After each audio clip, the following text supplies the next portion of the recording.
கர்த்தர் நீதிமான்களின் வழியை அறிந்திருக்கிறார். துன்மார்க்கரின் வழியோ அழியும், துன்மார்க்கரோ அப்படி இராமல் காற்று பறக்கடிக்கும் பதரை போல் இருக்கிறார்கள். ஓ,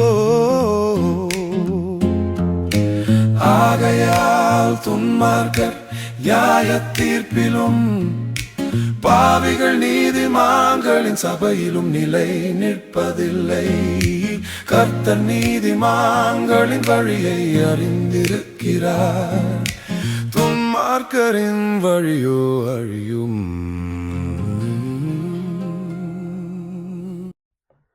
பிரைஸ் தி லார்ட்.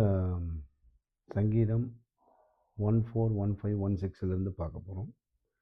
கர்த்தர் நீதிமான்களின் வழியை அறிந்திருக்கிறார், துன்மார்க்கரின் வழியோ அழியும். இந்த 3, அது 4, 5, 6, இது 1, 6. இந்த வசனத்தை அப்படியே ராவாக பாடல்கள், புதிய பாடல்கள் பாடி ஒரு வசனமும் கூட்டாமல் ஒரு வசனமும் குறைக்காமல் இந்த பாடலை நாம் வடிவமைச்சிருக்கிறோம். இந்த பாடலை இப்போ ஒரு பேரா பாடிட்டு பின்பு செய்திக்கு போயிட்டு கடைசியில் இந்த பாடல்களை அப்லோடு செய்ய பிளான் பண்ணியிருக்கோம். Praise the Lord. பாடல்களை நாம் பாடுவோமாக.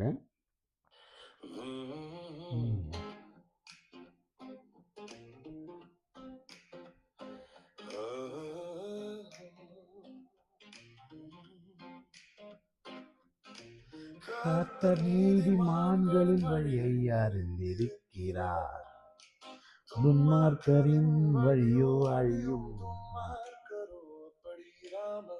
காற்று பறக்கடிக்கும் பதரை போல் இருக்கிறார்கள்.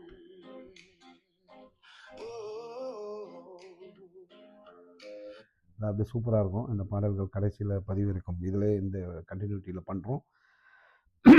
கர்த்தர் நீதிமான்களின் வழியை அறிந்திருக்கிறார். இட்ஸ் வெரி வெரி பாசிட்டிவ் ஒரு பாசிட்டிவான வசனம் இது. இதில் நெகட்டிவ் வசனம் அட்டாச் பண்ணியிருப்பாங்க. ஒரு பேட்டரிக்கு எப்படி ப்ளஸ்ஸு மைனஸ் இருக்கும், அதுபோல் கர்த்தர் நீதிமான்களின் வழியை அறிந்திருக்கிறார் ப்ளஸ்ஸு, துன்மார்க்கரின் வழியை அழியும் மைனஸு. இது ரெண்டுத்தையும் ஒன்றா சேர்ந்தது தான் பேட்ரி. அந்த பேட்டரியை தான் நீங்கள் ஆப்ரேட் பண்ணி உங்களுடைய சில பொருட்களை பயன்படுத்தி கொள்ள முடியும். இதுதான் இதில் விஷயம். ஸோ கர்த்தர் நீதிமான்களின் வழியை அறிந்திருக்கிறார், துன்மார்க்கரின் வழியும் அழியும். இதில் பார்த்திங்கன்னா ஏற்கனவே அந்த வசனத்தில் நம்ம பேசின பகுதி இல்லாமல் ப்ரொடெக்ஷன் ஏற்கனவே கொடுத்துருக்கான்னு பேசும். கைடன்ஸ், பிளஸ்ஸிங்ஸ், ஆசீர்வதிக்கிறார். நீங்கள் தேவனுடைய பிள்ளையாக இருக்கும்பொழுது நீங்கள் ஒரு காரியத்தை செய்வீர்களே ஆனால் 1000 பேர் இன்டர்வியூக்கு வந்திருப்பான். அதில் ஒருத்தர் தான் செலக்ட் பண்ணோன்னா நீங்கள் செலக்ட் ஆவீங்க. அதுதான் பிளெஸ்ஸிங். எப்படிங்க அது மாதிரி நடக்கும்? அது என்னோட திறமைசாலிகளாம் நிறைய பேர் இருக்காங்க. என்ன, நீங்கள் பேசிய ஒரு வார்த்தை அல்லது நீங்கள் பழகிய அந்த மூமெண்ட்ஸு, ஒரு சாதாரணமான கேள்வி கேட்டிருப்பாங்க. எல்லா சப்ஜெக்ட்லேயும் 100க்கு 100 எடுத்திருப்பான்.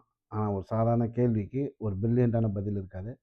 நீங்கள் விசுவாசிக்கிற காரணத்தினால் கர்த்தரே உங்கள் தேவனாக இருக்கக்கூடிய ஒரு சுச்சுவேஷனில் அந்த சாதாரணமான கொஸ்டினை இல்லை பிஹேவியர்ஸ், நீங்கள் அந்த அவங்கக்கிட்ட பேசக்கூடிய அந்த தன்மையானது எல்லாம் கிறிஸ்துவுக்குள்ளேருந்து நீங்கள் பெற்றிருக்கிறபடியால் அந்த 1000 பேரில் இல்லை 1,00,000 பேரில் நீங்கள் ஒரு ஆளாக செலக்ட் ஆவதற்கு தேவன் உங்களோட கூட துணை இருப்பார். அது போன்ற வழியை அறிந்திருக்கிறார். நீங்கள் கிறிஸ்துவர்களாக இருந்தால் நீதிமான் ஆக்கப்படுவீங்க. நீங்கள் நீதிமான் ஆனீங்கன்னா கர்த்தர் வழியை அறிஞ்சிருவீங்க. நீங்கள் இதே எல்லாத்துலேயும் டாப்பர் மார்க்கு, ஆனால் சக்ஸஸே ஆக முடியாது. என்னடா ரீசன் பண்ணுற? தேவன் இல்லை. துன்மார்க்கரின் வழியோ அழியும். இல்லைங்க, நான் கஷ்டப்பட்டு சூப்பராக மார்க் வாங்கியிருக்கேங்க, 2 PhD வாங்கியிருக்கேன். துன்மார்க்கரின் வழியோ அழியும். தேவன் உங்களிடத்திலே இல்லாத பொழுது தேவனுடைய துணையோடு நீங்கள் பெற்ற அந்த மார்க்கும் இப்போ தேவன் இல்லாமல் இருக்கிறதும் பயன்பெறாது. கரண்ட் இருக்கும்போது ஃபேன் ஓடிச்சுங்க, கரண்ட் இருக்கும்போது லைட் எரிச்சுங்க. இப்போ இல்லைங்க. தேவனை நீங்கள் அவருடைய ஆசீர்வாதத்தை பெற்றுக்கொண்டு அவரை கழட்டி விட்டுறது. அவரை பெற்றுக்கொண்டு படிச்சிடுறது. உதாரணத்துக்கு சொல்கிறேன், ஒரு எக்ஸாம்பிள். அவருடைய நாமத்தினால படிச்சுட்டு அவரை விட்டுறது. பிஸியில் இல்லை காலேஜ் லைஃப்பில் அவரை விட்டுட்டு அதுக்கப்புறம் வேலை தேடுறது. வேலை கிடச்ச உடனே அவரை விட்டுறது. அப்படி விடும்போது துன்மார்கரின் வழியோ அழியும். கர்த்தர் நீதிமான்களின் வழியை அறிந்திருக்கிறார், துன்மார்கரின் வழியோ அழியும். ஸோ உங்களுடைய வழி தேவனுக்குள்ளே இல்லைன்னா அது அழிந்துவிடும். உங்களுடைய வழி தேவனுக்குள்ளே இருந்தால் உங்களுக்கு பிளெஸ்ஸிங் வரும். ஸோ தேவன் உங்களோடு இருக்கிறாரா இல்லையான்றது நீங்கள் உங்களையே கொஸ்டின் கேட்டுக்கங்க. இல்லாமல் இருந்தால் இம்மிடியட்டாக போய் எடுத்தவுடனே பைபிள் படிக்கணுன்ற அவசியம்லாம் இல்லை. முதல்ல பிரசங்கங்களை, உங்களுக்கு இங்கிலீஷ் வறுமையானால் பில்லி கிரஹாம் அவருடைய எக்கச்சக்கமான வசனங்கள், இல்லை இங்கிலீஷ் தெரியல அப்படின்னா சாம்பி செல்லதுரை போன்ற பிரசங்கியார்கள் பிரசங்கித்த தொடர் போதனையிலிருந்து நீங்கள் கேட்டு தேவனை பற்றி அறிகிற அறிவை தினமும் கொஞ்சம் கொஞ்சமாக 1 ஹவர் கேட்டு கேட்டு கேட்டு கேட்டு கேட்டு நீங்கள் துன்மார்கராக இல்லாமல் நீதிமான்களாக உங்கள் விசுவாசத்தை வார்த்தையின் மூலியமாக, சர்டிஃபிகேட் மூலிமா இல்லைன்னா உங்களுடைய பெயரினால் அல்ல, வேத வசனத்தின்படி கர்த்தரை அறிந்து கொண்டு நீங்கள் நீதிமானாகி, துன்மார்கராக இருந்த நீங்கள் நீதிமானாக ஆகணும். நீங்கள் நீதிமானாக ஆவீர்களே ஆனால் கர்த்தர் நீதிமான்களின் வழியை அறிந்திருக்கிறார். உங்களுடைய வழியை கர்த்தர் அறிவார். துன்மார்கராக நீங்கள் இருக்கும் பொழுது உங்கள் வழி அழிந்து போய்விடும். எனவே இம்மீடியட்டாக கர்த்தருக்குள்ளே வாங்க, வேத வசனத்தை தியானிங்க. நீங்கள் இந்த செய்தி கிறிஸ்து அல்லாதவர்களுக்கு அல்ல, கிறிஸ்துவை தெரிந்தவர்களுக்கு தான் இந்த செய்தி மெயினாக. ஏன்னா அவர்கள் கிறிஸ்துவுக்குள்ளாக இருந்து கிறிஸ்துவை தேடாமல் இருக்கிறது தான் இப்போ பெரிய பிரச்சனையே. நான் கூட சில வருடங்களாக தேவனை கிறிஸ்துவுக்குள்ளே இருந்து கிறிஸ்துவை அறியாமல் இருந்ததுனால நான் ஏகப்பட்ட லாஸை சந்திச்சிருக்கிறேன். அது கிறிஸ்துவை அறியும் பொழுது நம்ம இந்த மாதிரி திங்க் பண்ணி இந்த ஆசீர்வாதத்தை பெற்றுக்கணும். நம்ம என்ன பண்ணிட்டோம், இந்த மாதிரி திங்க் பண்ணாமல் உலக பிரகாரமாக திங்க் பண்ணி கிறிஸ்தவம் தான் இப்போ பிரசங்கம், அது பேர் என்ன, மாதம் வாரம் தவறாமல் சர்ச்சுக்கு போயிட்டு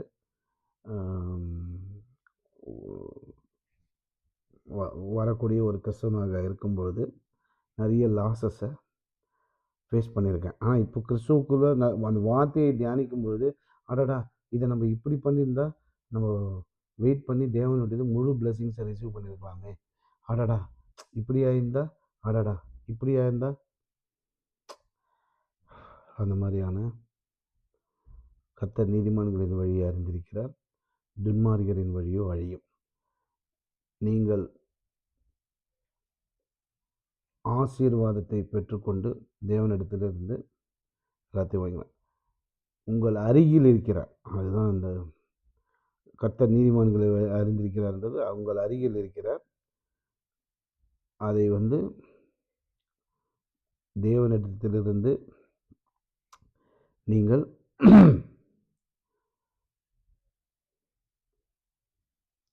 பெற்றுக்கொள்ளக்கூடிய ஆசீர்வாதமானது உங்கள் கூடவே இருப்பார். அதனால் முதலாவது தேவனுடைய ராஜ்யத்தையும் அவருடைய நீதியும் தேடுங்கள். எப்போதும் வேதத்தில் தியானமாயிருங்கள். நீங்கள் பாக்கியவானாக இருப்பீர்கள். ஆமென்.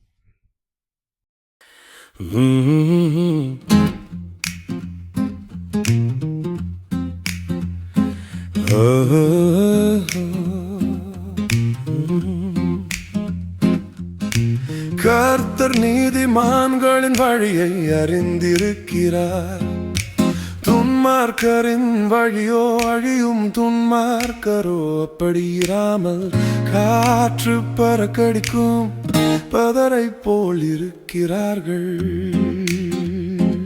ஓ